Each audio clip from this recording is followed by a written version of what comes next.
about, so let's get right to the market. Hear it first on FirstAmendmentRadio.com and FirstAmendmentRadio.net. American Family News, I'm Rusty Pugh. Senior Obama administration officials knew as early as 2009 that Hillary Clinton was illegally using a private email address for her government correspondence. Martin DeCaro has more. About 3,000 pages of correspondence have been released by the State Department, but it's unclear whether officials realized Clinton was running her email from a server located in her Chappaqua, New York home, a potential security risk and violation of administration policy. The newly released emails show Clinton sent or received at least 12 messages in 2009 on her private email server that were later classified confidential by the U.S. government. Martin DeCaro, Washington. Republican presidential candidate Jeb Bush has released more than 30 years of tax returns. Jerry Bodlander reports. The 33 years of returns that Bush released show he paid an average tax rate of 36% during that time. He says it's astounding that more than one of every $3 went to the government. He also notes it's a higher tax rate than the 30% rate Hillary Rodham Clinton paid last year. Bush's 2013 return, for instance, shows an adjusted gross income of almost $7.3 million, and that he paid more than $2.9 million in taxes. That's a rate of about 40%. Jerry Bodlander, Washington. A Florida judge has blocked a new state law that requires women to wait 24 hours before getting an abortion, but state officials quickly appealed the decision. Judge Charles Francis ruled one day before the waiting period was scheduled to take effect. Francis is chief judge for the North Florida circuit that includes the state capital. A foreign policy analyst says the administration has not been clear on just how it intends to implement a new policy directive related to U.S. citizens taken hostage. Chad Groening has more. The Obama administration released a new policy which basically reaffirms several long-standing U.S. government policies, including making no concessions to hostage takers and denying hostage takers the, quote, benefits of ransom. But in a recent speech, President Obama noted that no family has been prosecuted by the federal government for paying a ransom. But he did not go so far as to say no one would be prosecuted in the future for violating the statute.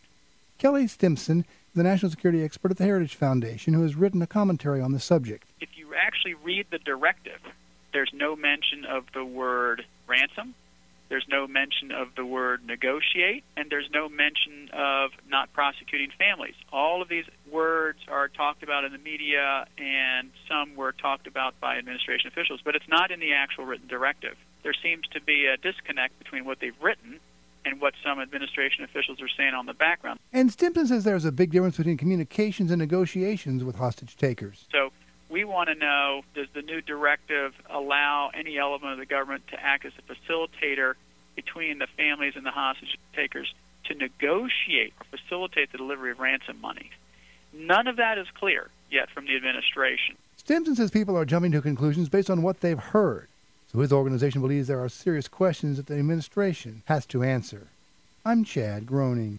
A lawsuit has been filed challenging Louisiana Governor Bobby Jindal's executive order that gives protections to people who oppose same-sex marriage. Gay activists argue it's unconstitutional and should be thrown out. But correspondent Melinda DeLotte reports Jindal is defending his marriage and conscience executive order. The governor did issue a statement claiming that the lawsuit had no merit, and he described it as a left-wing lawsuit, and he said he was going to defend religious liberty, which he called fundamental to our freedom as Americans. Career training programs must now prove their graduates can earn enough money to repay their student loans. New Education Department rules take effect today for colleges offering career training programs. Graduates have to be able to earn enough money to repay their student loans, or a school risks losing access to financial aid. Supporters say the regulations are needed to rein in for-profit colleges, which they say have preyed on low-income minorities because of their eligibility for federal assistance. But industry backers say they're being unfairly targeted under the government's math. In general, annual loan payments shouldn't exceed a fifth of a graduate's discretionary income, or 8% of total earnings. Matt Small, Washington. For American Family News, I'm Rusty Pugh. You're listening to FirstAmendmentRadio.com worldwide. Freedom is never free. We need your support today at FirstAmendmentRadio.com.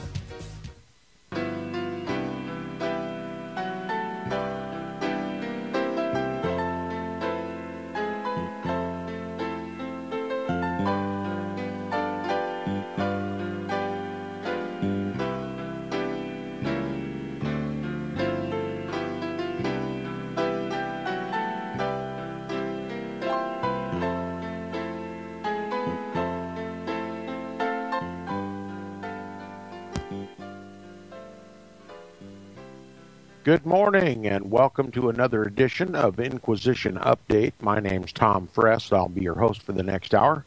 You're listening to FirstAmendmentRadio.com. Thanks to Nicholas at First Amendment Radio. We're here on the air this morning. And we're going to continue our inside look at the Catholic Church, world politics, and the extraordinary relationship between the United States and the Holy See. The extraordinary biblical relationship between the United States and the Holy See. Where is it found in the Bible? Revelation chapter 13. It describes the first beast that rose up out of the sea, that is the sea of people in populated Europe, and then another beast that rose up in the wilderness, an unpopulated area of the world, that being the United States of America. And the second beast that rose up in the wilderness causes the whole world to worship the first beast, that is the sea beast. And who is the sea beast? Why, the beast that ruled over the seas of people in Europe, the papacy. It is the United States of America that causes the whole world to worship the papacy. And how do we worship? By obedience, service. You see, the Pope requires the same obedience and service as God requires of his people. That's why it's important for us to know who the Christ is, and likewise who the Antichrist is, so that we don't obey and serve the wrong Christ.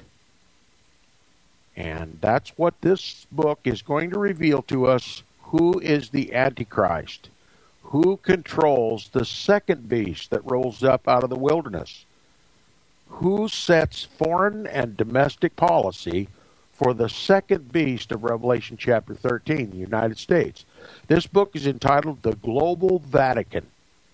It's written by former U.S. Ambassador to the so-called Holy See, Francis Rooney. And you can get this book, The Global Vatican, from Roman and Littlefield.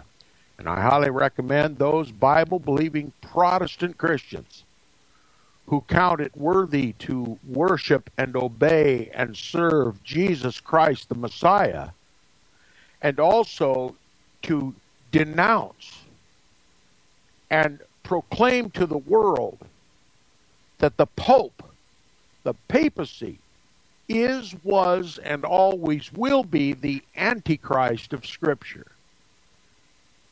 You see, we have two missions: to worship Christ and to disobey and inform the world who the Antichrist is.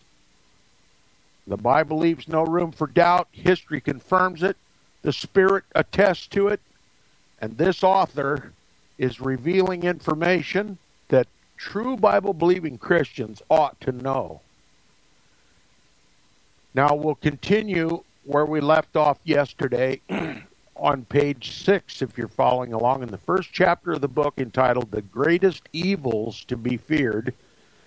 According to Protestants, the overwhelmingly majority Protestant people of the colonies feared most of all papal influence in the colonies. And they were fearful of these Roman Catholics in the only Roman Catholic colony of the period, Maryland, named after the Virgin Mary.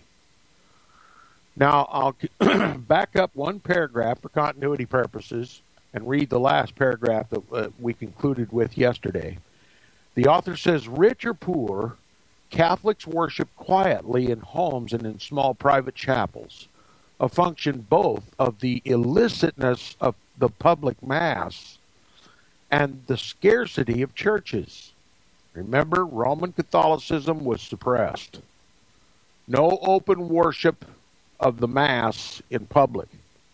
And Catholics couldn't hold political office or any positions of responsibility. They were looked at with suspicion and fear. And it says most of their priests were itinerant missionaries who traveled great distances through the countryside, showing up in towns between long intervals to perform baptisms, weddings, burials, and other rites. Quote, "You must not imagine that our chapels look as yours do," one Jesuit missionary wrote home to England in 1764. "They are in great forests, some miles from any house of hospitality. Swamps, runs, miry holes, lost in the night, as yet and ever will in this country attend us," unquote. Pretty miserable hope for this particular writer, but Roman Catholicism now is the dominant. Since Vatican Council II, Roman Catholicism is the dominant religion in this country. Having received the assent of the Protestants who have repudiated their Protestantism and no longer regard the papacy as the Antichrist, as did true Bible-believing Protestants throughout history, they are now ready to ecumenically reunite with the papacy, reunite with the Roman Catholic Church, though they still maintain their Protestant names, Baptists, Lutherans, Methodists, Episcopalians, on and on and on. They are now fully in bed with the scarlet harlot of Rome, the Roman Catholic Church. So, Roman Catholicism started out very, very slowly and clandestinely, and with a huge mission, and that is to overthrow this overwhelmingly Protestant land. And who better to do that than the historical Carroll family, the mercenary warriors for the Pope, those who conquered Ireland for the Pope and made Ireland Catholic. They've got an even bigger job to do in this colonial period, and that is to overthrow and cause this nation to fulfill its prophetic role as the wilderness beast that rises up and causes the whole world to worship the first beast, the papacy. Now the author continues, he says, given these obstacles, it's a good bet that the man who later became the first Roman Catholic bishop of the United States seldom met a priest as a young boy. Roman Catholicism was suppressed. Charles Carroll, Daniel Carroll, and John Carroll, the ancient warriors for the popes, were going to be the ones that Rome was going to rely upon. Now, in section 2 of this chapter, the author writes, John Carroll, and I will just remind you that he became a Jesuit priest. John Carroll was born in Upper Marlboro, Maryland, on January 8th, 1735. Okay? There's your Marlboro man. And you thought it was a cigarette, right? This is the original Marlboro man. You remember the old Marlboro commercials? If you're my age and better, you can remember the cigarette commercials that used to run on the television. Tall, blue-eyed cowboy sitting on a gallant horse, wearing a big cowboy hat, and reaching into his vest and lighting a Marlboro cigarette. Well, this is the original Marlboro man, John Carroll. And on January 8th, 1735, he was born. And the author says not much is known of Carroll's childhood. As a matter of fact, not much is known of the Carroll's valiant history of mercenary service to the Vatican. And he says he was probably educated at home as a young boy, as were many Catholic children, since Catholic education outside the home was prohibited. Okay? Roman Catholicism was prohibited. So if he got any education, that is any Catholic education, and for those of you who don't know, when you're in a Roman Catholic family, any and all education is Roman Catholic education. because the arts and the sciences have no value unless they have Roman Catholic underpinnings, unless they have Roman Catholic aims and goals, unless they are used in service for the Pope to extend his jurisdiction, his power, and authority over the whole world. As divine right vicar of Christ, he has the right to rule this world, and the service that every Roman Catholic is commissioned is to help extend the influence of the papacy wherever there are Catholics. Okay, and Maryland is a Catholic colony. So the goal of the Roman Catholic children in that land was to receive a Roman Catholic, or even better yet, a Jesuit education, and then serve to extend the Pope's power and authority within the country. Now, at age 12, Jesuit John Carroll, not a Jesuit at this time, however, he attended a semi-covert Jesuit school at Bohemia Manor. Okay? And this is located on the upper eastern shore of the Chesapeake Bay. So, even though Roman Catholicism is outlawed and suppressed, this Carroll, John Carroll, frequented Bohemia Manor. Okay, it's spelled just like it sounds. You can look it up on the internet and see it for yourself. A clandestine, the author admits that it was a semi-covert Jesuit school at Bohemia Manor. It's still there today. You can see it. You can visit the place. It's located on the upper eastern shore of the Chesapeake Bay. A year later, in the summer of 1748, 13-year-old Jackie, as they called him, said farewell to his family and sailed out of the Chesapeake, following a route across the Atlantic taken by many Maryland Catholic boys in the 18th century. Okay? Why are they leaving the colony, their Roman Catholic colony in Maryland, at age 13 and risking their lives crossing the Atlantic Ocean? Why, of course, to get a Jesuit education, a thorough Jesuit education. More importantly, a European Jesuit education. Take them away from their friends and family and their country, bring them back to Europe where the popes ruled supreme, and give them a proper Jesuit education. Now, what is a proper Jesuit education? Well, of course, to overthrow this Protestant land.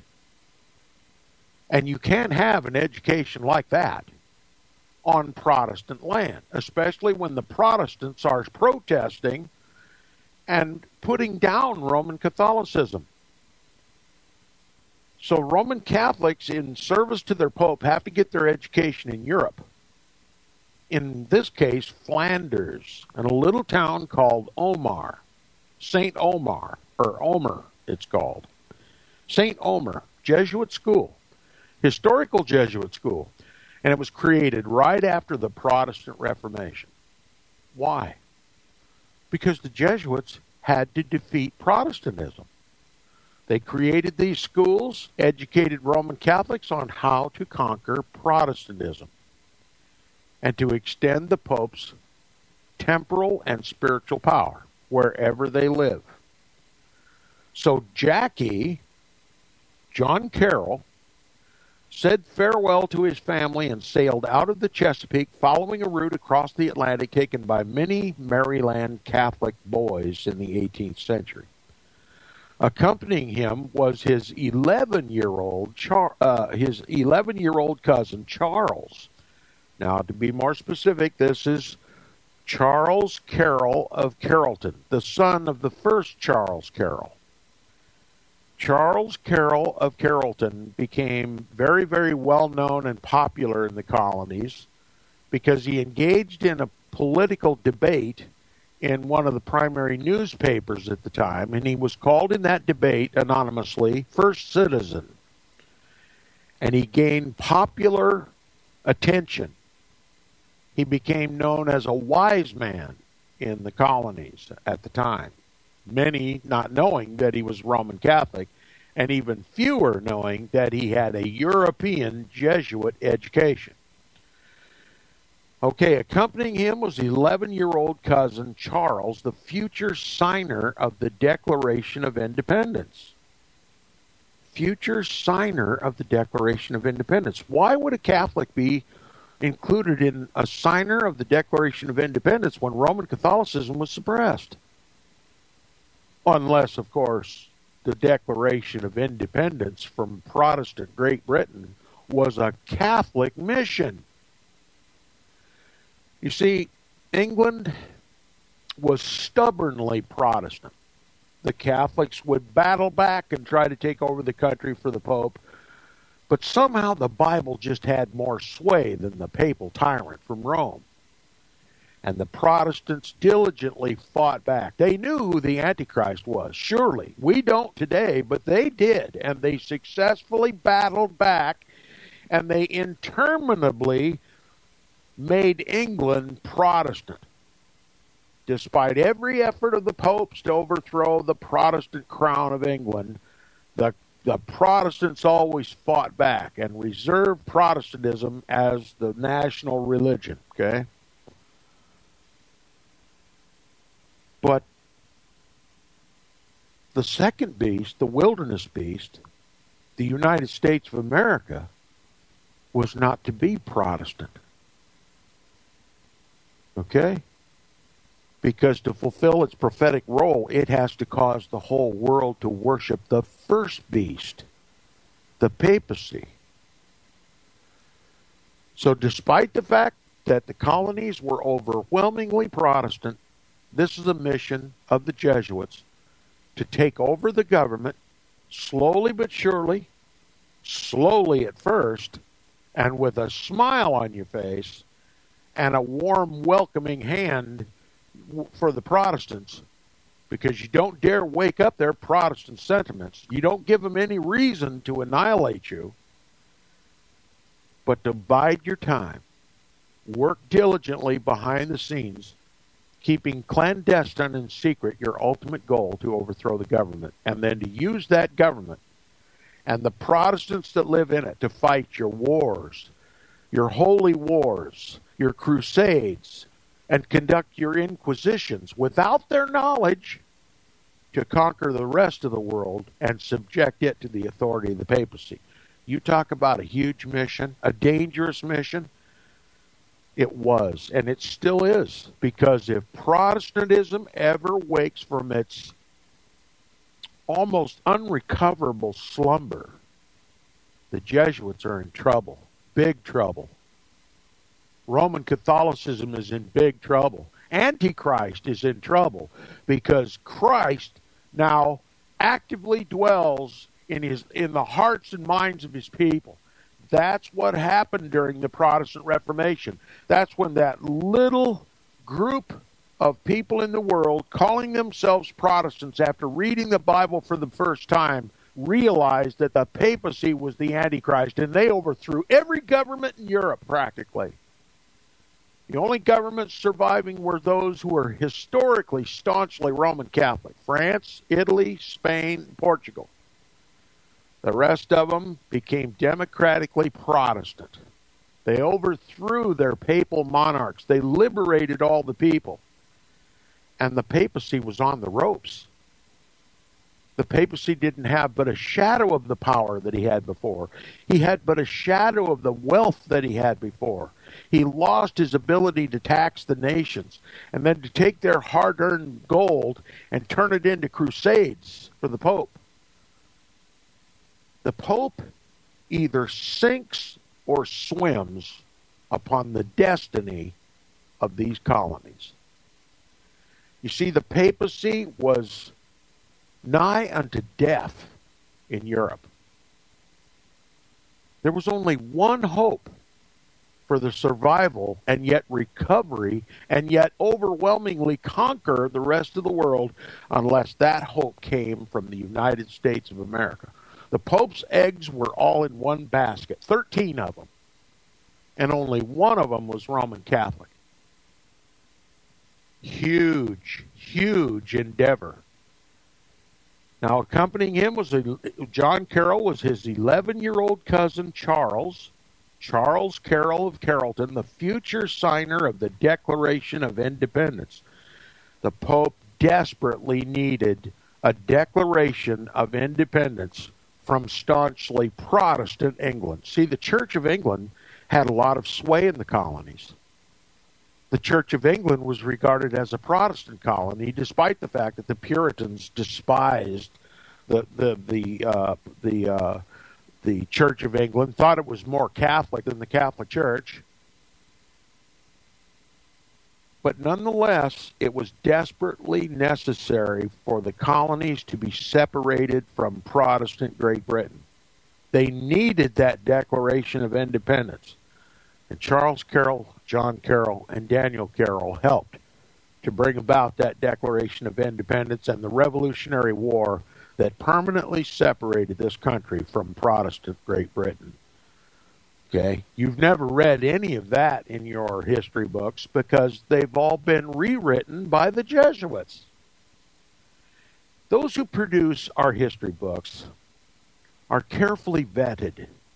Okay?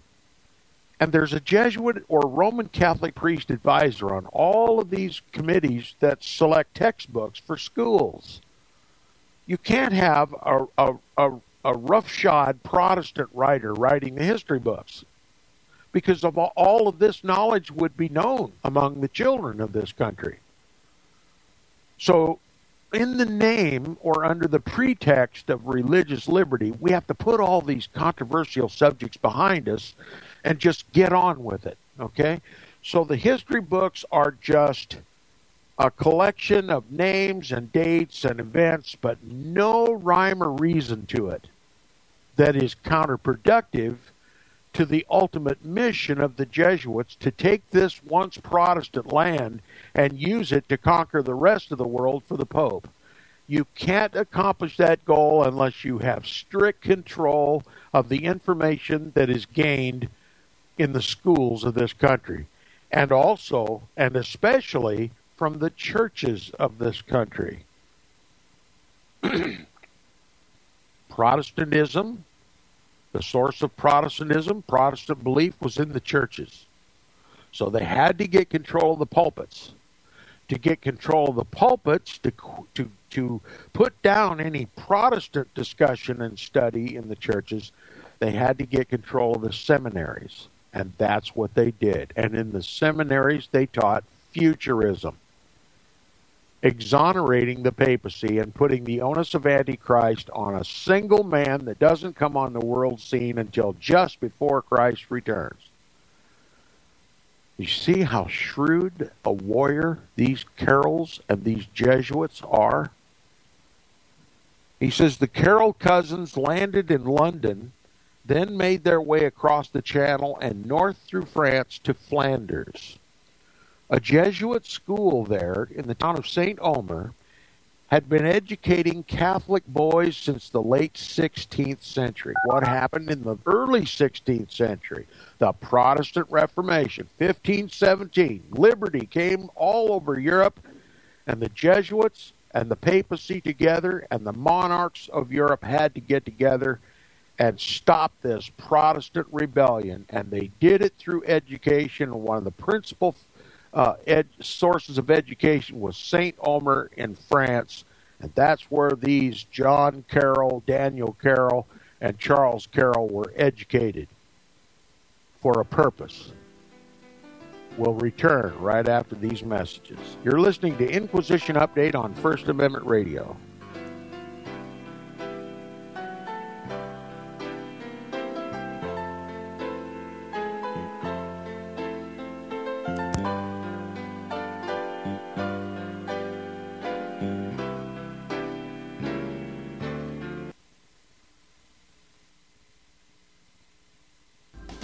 years ahead of the dominant media. FirstAmendmentRadio.com and FirstAmendmentRadio.net.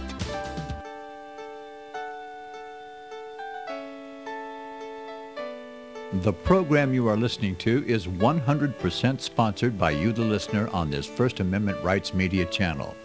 You will notice that there are few commercials on this radio network. There's a good reason for that. Corporate advertising dollars come with strings that limit program content. So without your help, these programs cannot continue on internet or our several affiliates. If you benefit by the educational law programs, we ask you to give. If you are admonished or nurtured by the Bible and ministry programs, we ask you to give. If some voice a cause that you are passionate about, we ask you to give. If you believe in any of these, we ask you to support them as you would a missionary on a continual basis, as if giving a tithe for missionary radio. These programs are not commercially viable and must be supported by those faithful to the cause of truth. Look for the button to sponsor your favorite programs at our listen and schedule pages on the internet. Then, when you subscribe, we will send you the last quarterly MP3 CD of that program immediately, and continue to do so with each new quarter. We will also give you unlimited archive access to all of our programs. We're asking you to give much less than a tithe, so that you may also send support directly to a particular program host, cause, and anywhere else the Spirit may lead you. Do all to the glory of our God and Creator, for His holy nation, the only kingdom that will last forever. Thank you for listening.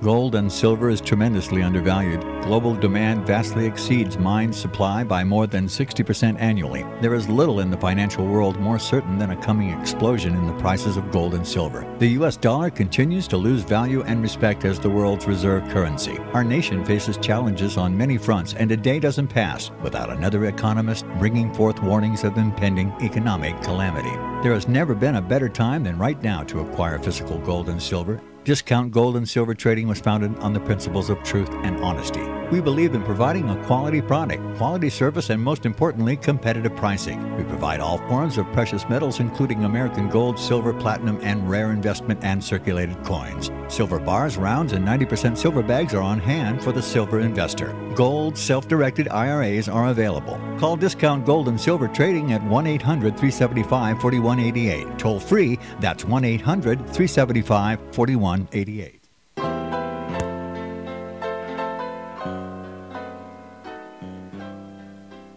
Welcome back to the second half hour of Inquisition Update on First Amendment Radio. We're continuing our reading and discussion of the book, The Global Vatican, by former U.S. Ambassador to the Holy See, Francis Rooney. We're talking about the education of these Jesuit-trained carol boys, these mercenaries for the Pope, and these carol cousins landed in London, having left the Chesapeake Bay on a treacherous journey across the Atlantic, made their way across the English Channel and north through France to Flanders. And it says a Jesuit school there in the town of St. Omer had been educating Catholic boys since the late 16th century. What are they educating for? To overthrow the Protestant Reformation. Protestant Reformation took place in 1517 officially. Protestantism goes all the way back to, the ministry of Paul.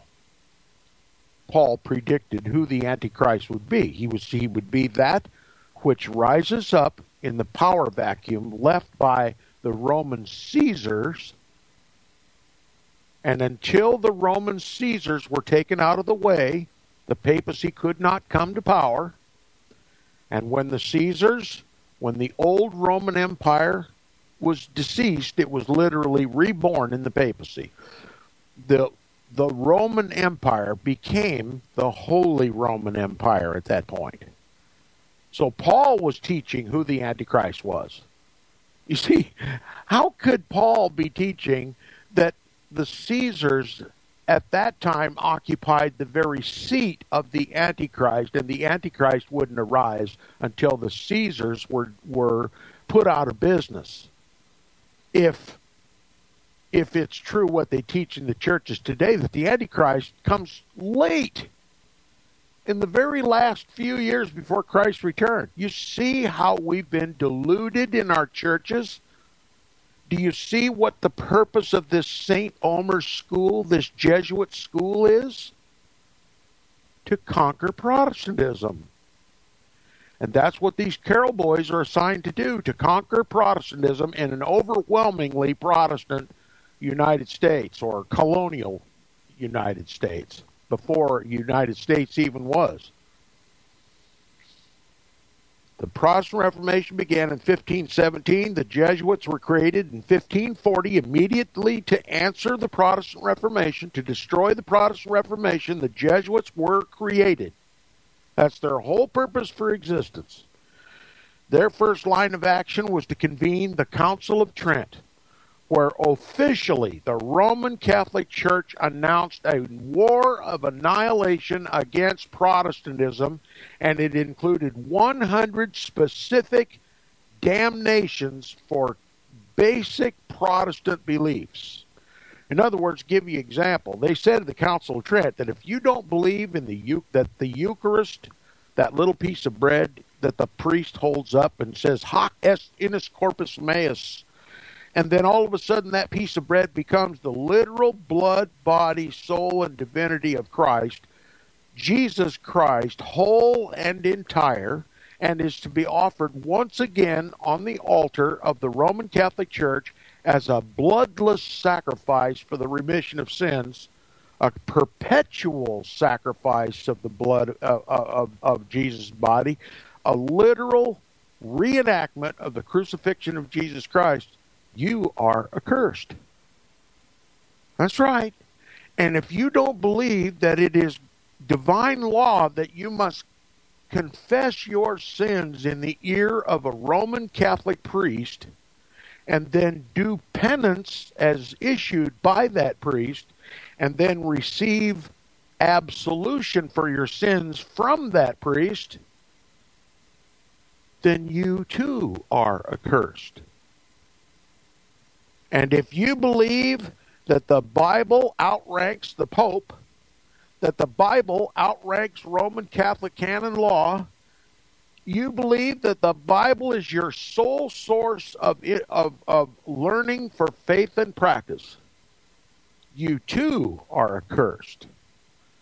And if you say that the traditions of the Roman Catholic Church are against God, you too are accursed. Shall I go on, or do you get the picture? So the Council of Trent was convened for many purposes, but the principal purpose was to denounce Protestantism as an abject heresy, to be routed out of the earth, and it was up to these Jesuits to get it done, the very ones who convened the Council of Trent. I call the Council of Trent truly the bloody Jesuit Council of Trent, the bloody Jesuit Counter-Reformation Council of Trent. War was declared upon you at the Council of Trent.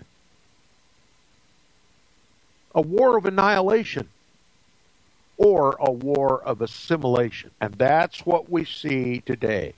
Vatican Council II. Assimilating the Protestants back into the Roman Catholic Church, or at least under the Pope's authority, and then being forced to obey Roman Catholic canon law and not God's law, the law of liberty. You think the Jesuits have been successful based on those terms? I would say they have been infinitely successful in their mission. That started with Charles Carroll, John Carroll, and Daniel Carroll. First, we have to have a Declaration of Independence. Then we have to have a war of liberation from England. Then we have to have our own Constitution. Then we'll be rid of the Church of England and Protestantism. Maybe we can deal with these Protestants if we make it a tenet of our Constitution that religious liberty predominates. Yes, I know we Roman Catholics have never championed religious liberty. You're either Catholic or you're burning at the stake.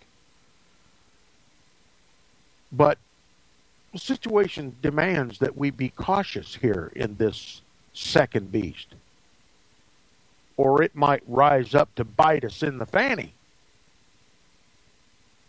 So, little by little, the Carroll cousins landed in London, then made their way across the Channel north through France to Flanders.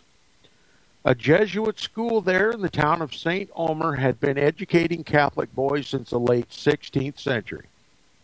You can believe that was an anti-Protestant education.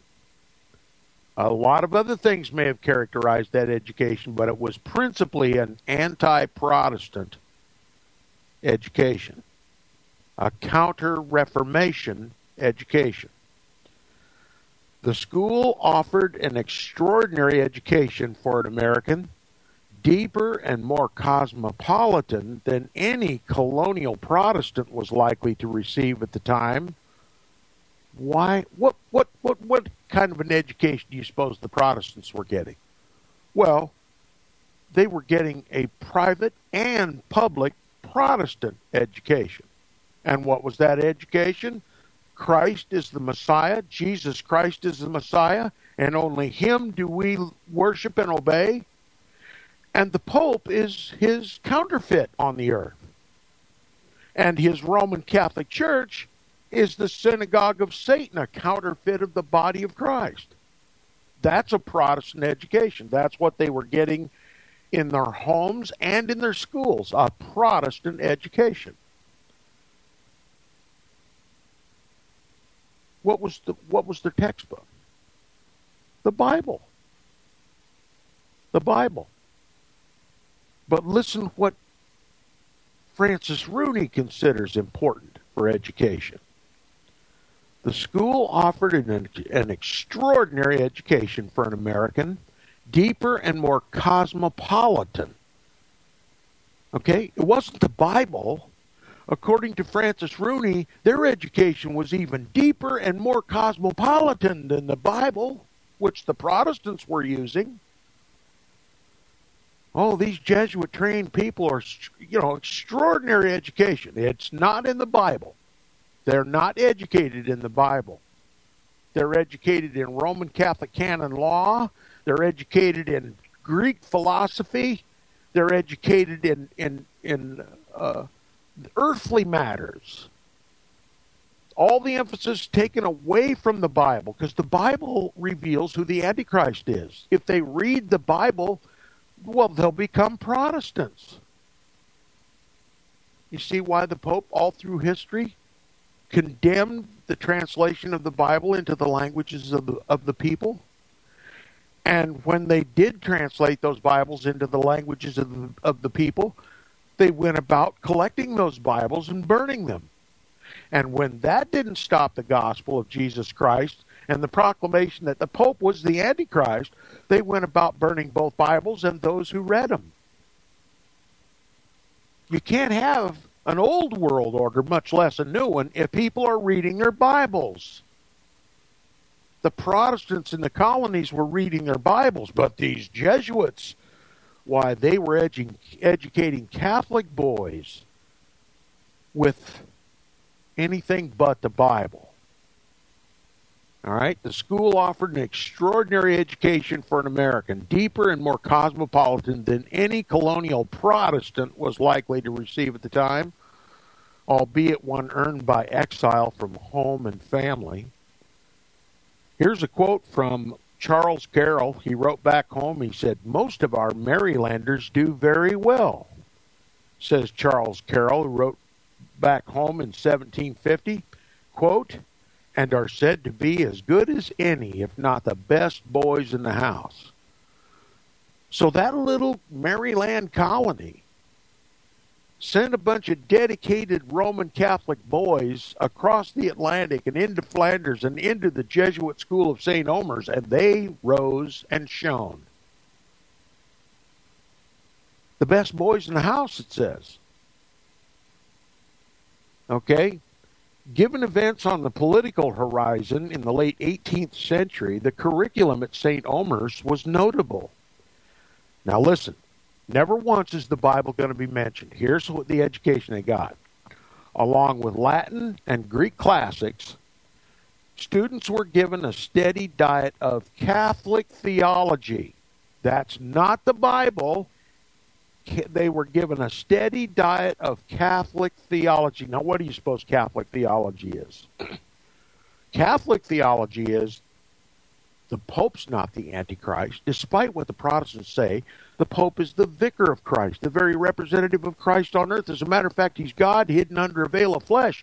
And you must, by conscience, assent to everything the Pope says. And you must not even hold any mental reservation against what the Pope says, because to disobey the Pope, even in thought, is to disobey Christ. Okay? That's Catholic theology. Just one aspect of it. But you can see already what Catholic theology is. I could spend the rest of the day talking about Catholic theology.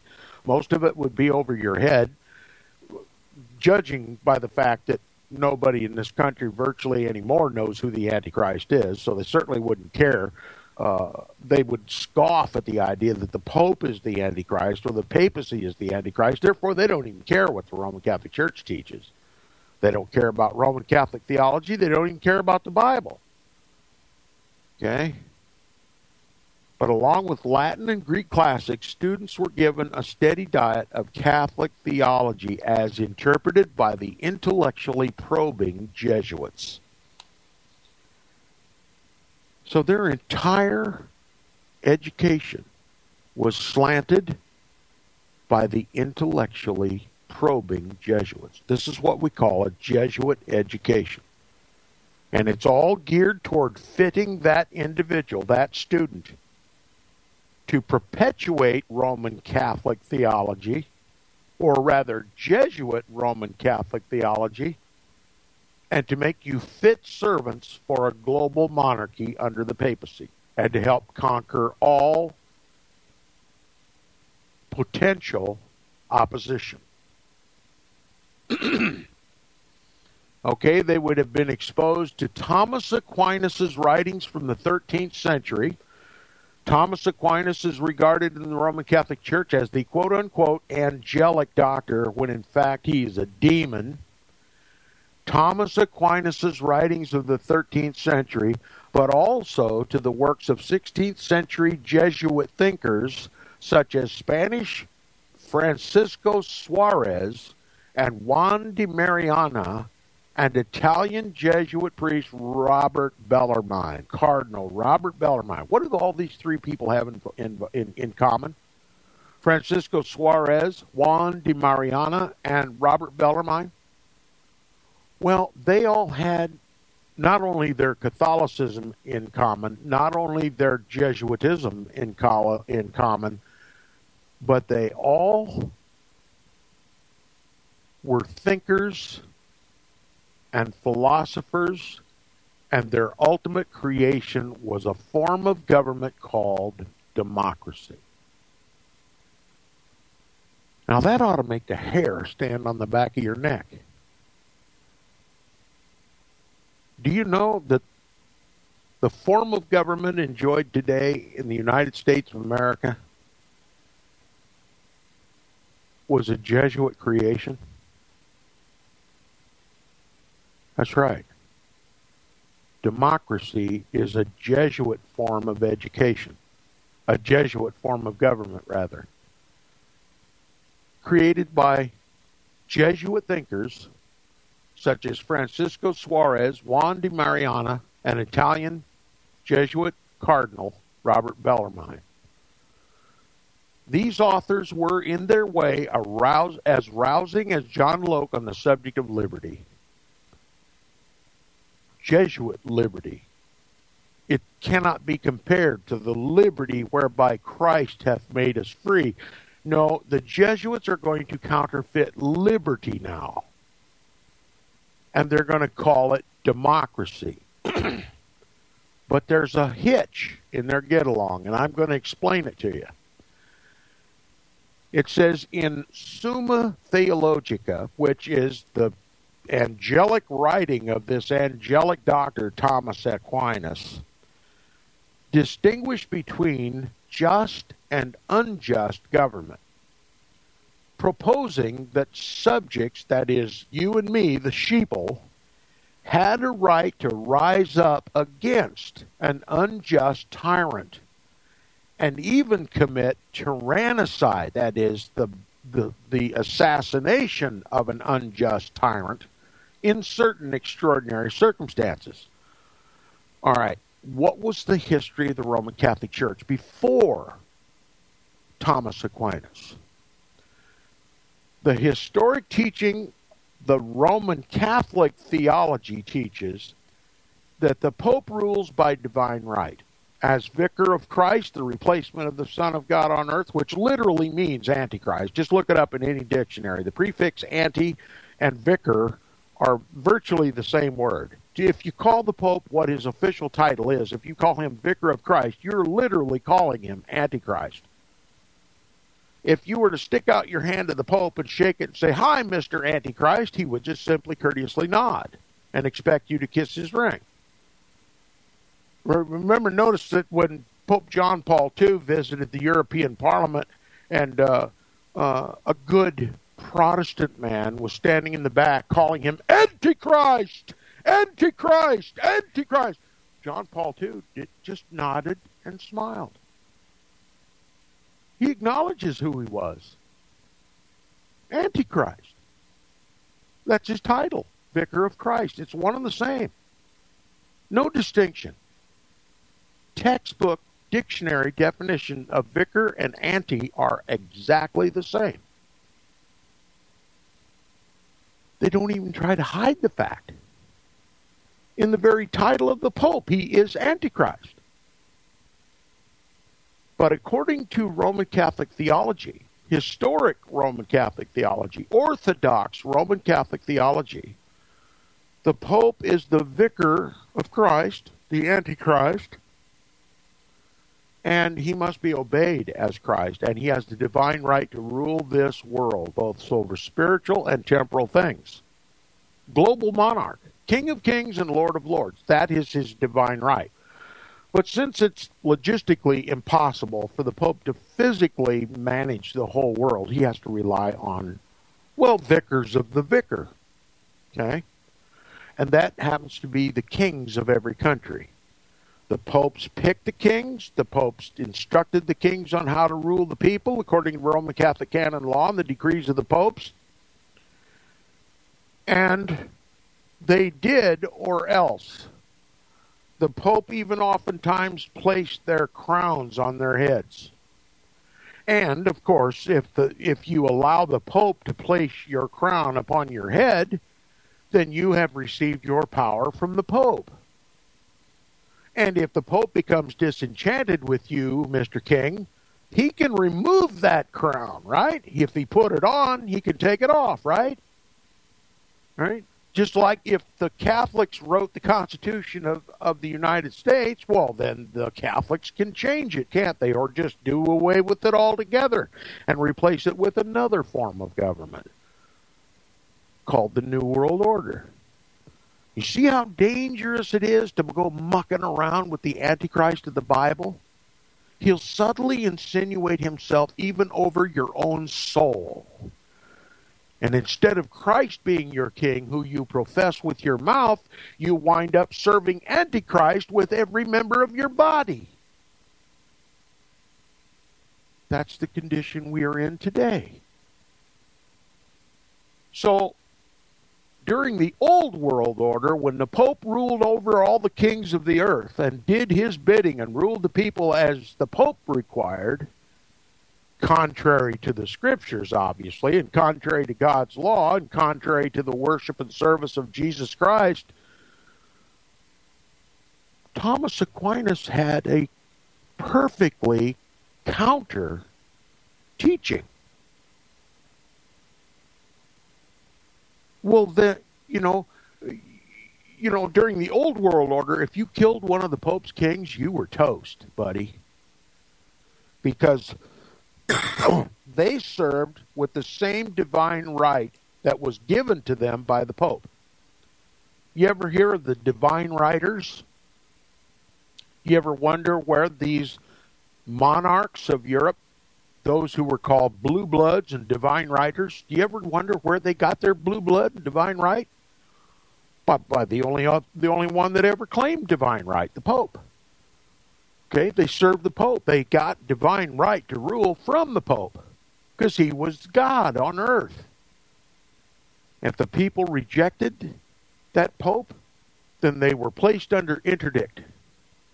If the people rejected their papal king, they were placed under interdict. All their churches were closed. You couldn't get married. You couldn't baptize your children. You couldn't even have a burial. They closed the churches. Okay, if your baby died outside of being baptized, according to Roman Catholic canon law, they went to limbo, not to heaven. So it was an extreme punishment if the Pope leveled an interdict against the people of your nation. If they rebelled, if the king rebelled against the Pope would just send someone to assassinate him. But nobody else better assassinate that king. He belongs to the Pope. He's under the Pope's jurisdiction and only under the Pope's jurisdiction. So it's the teaching, the historic Orthodox teaching of the Roman Catholic Church, that killing a tyrant or killing a king is, well, a violation of the Pope's divine right. But in a world where democracy is going to rule and reign, and there might possibly, since after the Protestant Reformation and Protestantism spread all over Europe, there might possibly ascend to a national kingship a Protestant. In which case, then, it is quite appropriate for the people to rise up and kill their king. Never before in the history of the Roman Catholic Church was it allowable for a people to rise up against their king, unless the Pope said to throw him off his throne. So we have to have a new policy that is more, shall we say, palatable to Protestants in a majority Protestant world. See, the Jesuits, they have to take on the appearance of their target in order not to be discovered. The Jesuits had to conform the Roman Catholic Church, at least for a time, to Protestant thinking. Protestants believed that they were the vessels of the Holy Spirit, that God no longer dwells in temples made with hands, and that the only just government was a government that ruled of, by, and for the people. So the Jesuits had to conform to that line of thinking, at least outwardly. Thanks to Thomas Aquinas, that has been done. We've run to the end of our time for today. We'll return and pick up this subject again on the program tomorrow. You've been listening to Inquisition Update on FirstAmendmentRadio.com. Email me at tom@cwaves.us. I'll see you tomorrow.